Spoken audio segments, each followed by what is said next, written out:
Ito mga idol, mag magdi-design tayo ng kisame. Ito po, kakawan tayo ng disenyo ng kisame gamit ang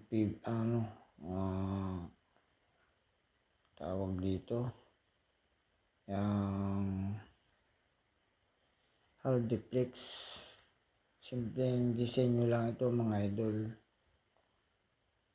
Gamit natin ang Hardiplex. Yan ang ating gamit. Lang siya.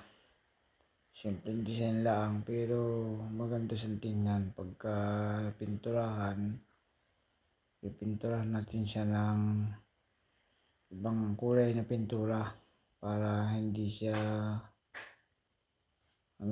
para halata siya na may design siya sa bubong. Salamat po mga idol. Hanggang dito lang po ang ating video. God bless you.